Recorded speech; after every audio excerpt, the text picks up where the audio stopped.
Hello दोस्तों, स्वागत है आपका क्राइम तक के एपिसोड में। तो दोस्तों, मैं आज आपको बताऊंगा जोधपुर मृतक कविता और रमेश हत्याकांड के बारे में। तो दोस्तों, इससे पहले बता दूं, प्यार करना और प्यार निभाना, प्यार करने से ज़्यादा प्यार निभाना बहुत ही मुश्किल बात है। जोधपुर इस हत्याकांड में दोस्तों भाई बहनों के इस मामले में मैं आपको पूरी जानकारी बताऊंगा। रमेश और कविता दोनों आपस में मौसेरे भाई बहन हैं, जो कि दोस्तों रमेश का परिवार जोधपुर में रहता है और कविता का परिवार बेंगलुरु में रहता है विथ फैमिली। वही रमेश है जो कि कुछ तैयारी करने के लिए कविता के घर वहां पर बेंगलुरु में जाता है। इससे पहले का वाकया दोस्तों मैं आपको बता दूं, रमेश की शादी 2018 में हुई थी, जो कि गुड्डी के साथ आटा साटा प्रथा के थ्रू हुई थी इनकी शादी। और रमेश की दूरी की भांजी है, जिसकी रमेश की पत्नी गुड्डू के भाई से इसकी शादी हुई थी। तो कविता है जो कि बेंगलुरु में रहकर पटवारी भर्ती परीक्षा की तैयारी करती है। रमेश अपने मौसी के गांव बेंगलुरु में जाकर पढ़ाई करता है। रमेश है जो कि पढ़ने में बहुत ही इंटेलिजेंट विद्यार्थी था। वो बेंगलुरु में पढ़ते हुए उन्होंने राजस्थान के वीडियो ग्राम विकास अधिकारी भर्ती परीक्षा वीडियो में उन्होंने चयनित भी विद्यार्थी था। वही कविता है जो कि बेंगलुरु में रहकर पढ़ाई करती थी। कविता है जो कि बेंगलुरु में रहकर राजस्थान के पटवारी भर्ती परीक्षा की तैयारी कर रही थी और इनका फाइनली सिलेक्शन हो चुका था। पटवारी भर्ती परीक्षा में बेंगलुरु से दोनों छात्र यहाँ आते हैं अपने गांव जोधपुर में। 18 जुलाई 2022 को ज्वाइनिंग लेटर के लिए वहां पर ज्वाइनिंग करने जाती है जोधपुर कार्यालय में। वहीं घर से 2 किमी दूर ही एसयूवी कार बाइक टक्कर मारकर 200 किलोमीटर की दूरी पर उनको कविता और रमेश को घसीट देती है। इससे पहले का वाकया दोस्तों आपको सुनाऊंगा, बहुत ही खतरनाक है। ये वाकया ये है कि गुड्डी इनको मारने की पूरी प्लानिंग पहले ही बना चुकी थी।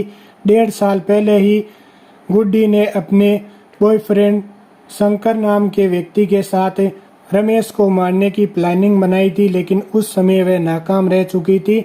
उन्होंने अपने घर पर चोर के दृश्य से मारने का प्रयत्न किया, लेकिन उस समय रमेश संभल नहीं पाया और चोर के वाक्य से अपने इस बात को निकाल दिया और टाल दिया।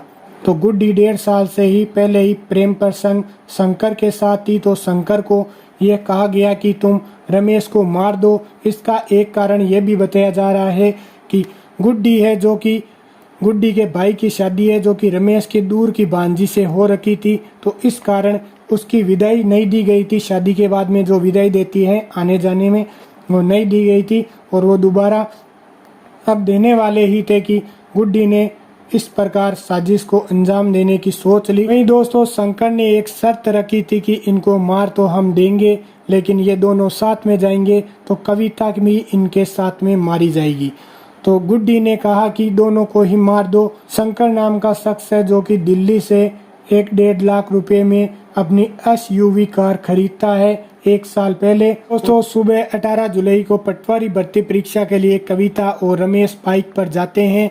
महज 2 किलोमीटर की दूरी पर ही उनका एक्सीडेंट इस प्रकार एसयूवी कार से कर दिया जाता है कि 200 किलोमीटर तक उनको घसीटा जाता है, ताकि उनके बचने की कोई भी शंका ना रही। गांव के लोगों ने देखकर बताया कि एसयूवी कार है जो कि 4 से 5 दिन पहले ही यहां पर घूमती थी और घर की रेकी की गई है, जिस प्रकार मूसेवाला की रेकी की गई। नेक्स्ट बात कर लेते हैं। तो दोस्तों रमेश, अशोक और कविता जो कि बेंगलुरु में तैयारी कर रहे थे। वहीं दोस्तों इसमें खुलासा किस प्रकार होता है, जब पुलिस व्यक्तिगत रूप से घर के सदस्यों से बातचीत करते हुए पूछती है कि आपको किसी पर शक है, तो मृतक रमेश का भाई अशोक कहता है कि हाँ, मुझे अपनी भाभी पर ही शक है।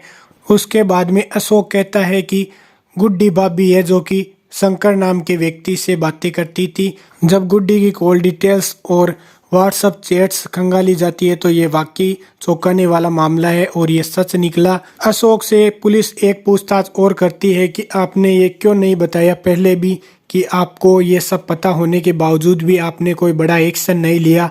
तो अशोक कहता है कि हम प्रतियोगी परीक्षाओं की तैयारी करने वाले विद्यार्थी हैं और हमें ये डर लग रहा था कि पुलिस वेरिफिकेशन में दिक्कत ना आ जाए, इस वजह से हम चुप बैठे थे। इसी प्रकार दोस्तों पुलिस है जो कि मृतक रमेश की पत्नी गुड्डी को गिरफ्तार कर लेती है और गुड्डी के बॉयफ्रेंड शंकर को गिरफ्तार कर लेती है और दोस्तों ये कहानी यहाँ पर ही खत्म हो जाती है।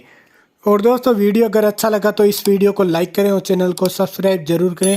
आगे इसी प्रकार के आपके क्राइम तक पर वीडियो आती रहेगी।